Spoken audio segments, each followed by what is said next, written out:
Hai semuanya, selamat pagi. Kita bersyukur hari ini kita meneruskan My Spiritual Journey kita pada hari ini, MSJ 4M.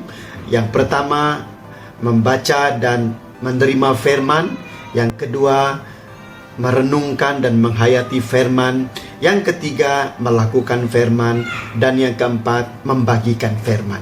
Saya percaya semua kita sudah arif di dalam melakukan MSJ, dan mulai daripada waktu-waktu ini kerohanian kita semakin hari semakin membangun dan kita semakin sehat, kuat dan dinamik di dalam Tuhan.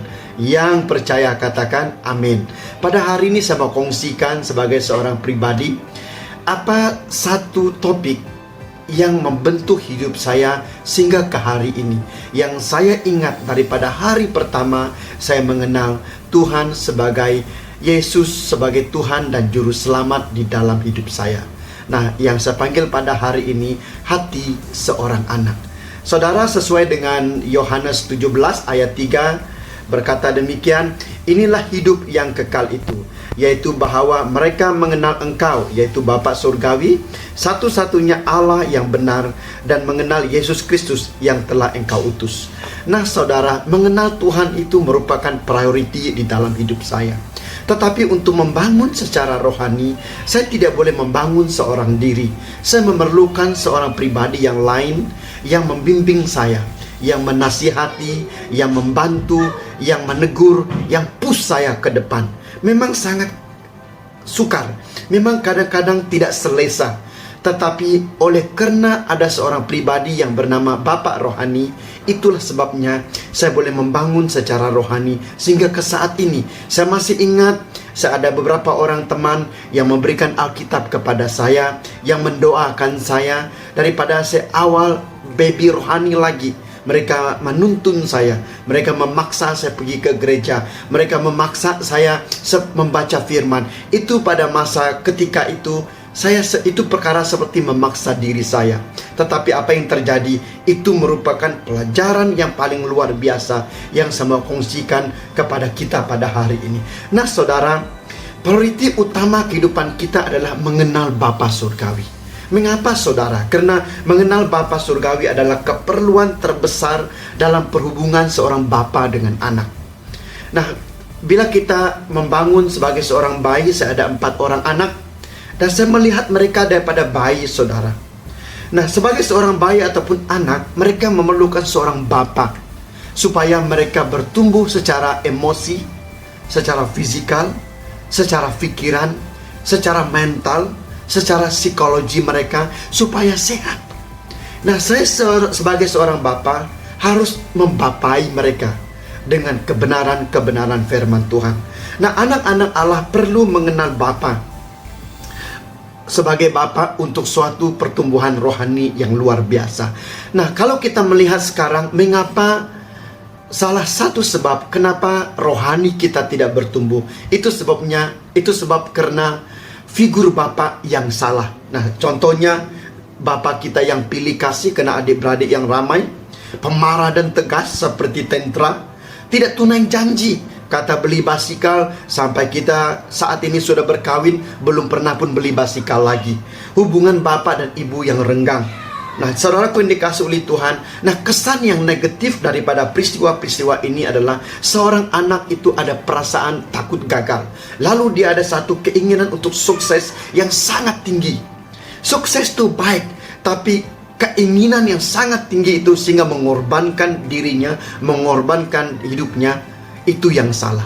Jadi peristiwa takut gagal ini menjadi trauma dalam kehidupan kita sebagai seorang anak. Bukan itu saja, takut penolakan, kita suka menyenangkan orang lain, tiada keyakinan, tidak percaya diri, rasa malu, jadi melakukan kebiasaan-kebiasaan yang buruk. Nah, bagaimana kita dipulihkan saudara?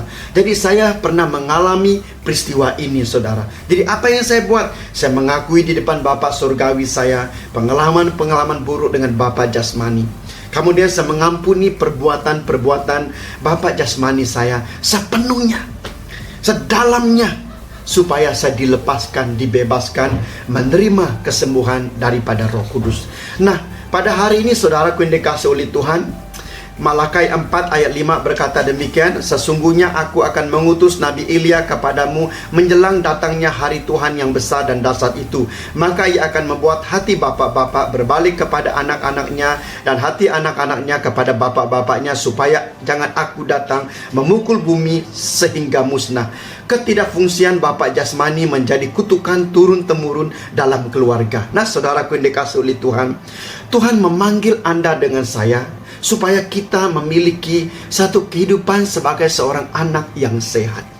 Nah, itu sebabnya firman ini disampaikan, saudara, supaya kita tinggal di dalam satu keluarga, di dalam satu eklesia. Nah, gereja ini merupakan satu keluarga. Di sana ada bapak-bapak rohani, ada ibu-ibu rohani, abang-abang rohani, dan kakak-kakak rohani yang memimpin kehidupan kita. Supaya apa, saudara? Supaya kita mengalami kehidupan yang sehat.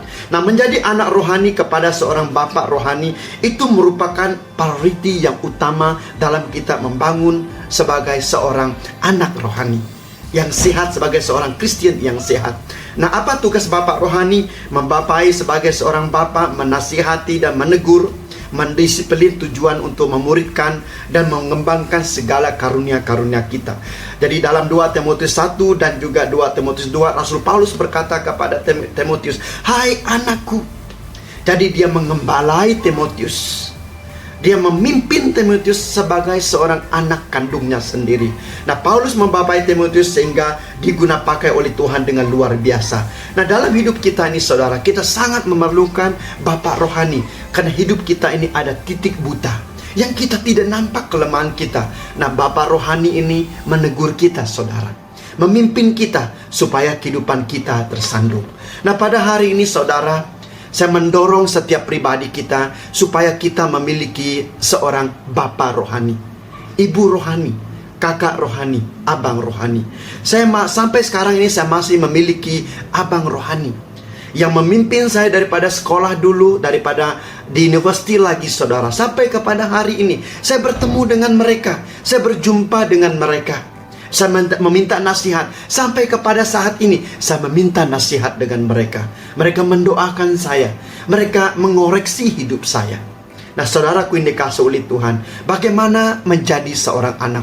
Yang pertama, senang ditegur. Jangan kita degil, jangan kita sombong. Biar kita senang ditegur, senang dinasihati, senang mengikut arahan, taat dan setia. Komitmen yang tinggi kepada mereka. Jumpa mereka selalu.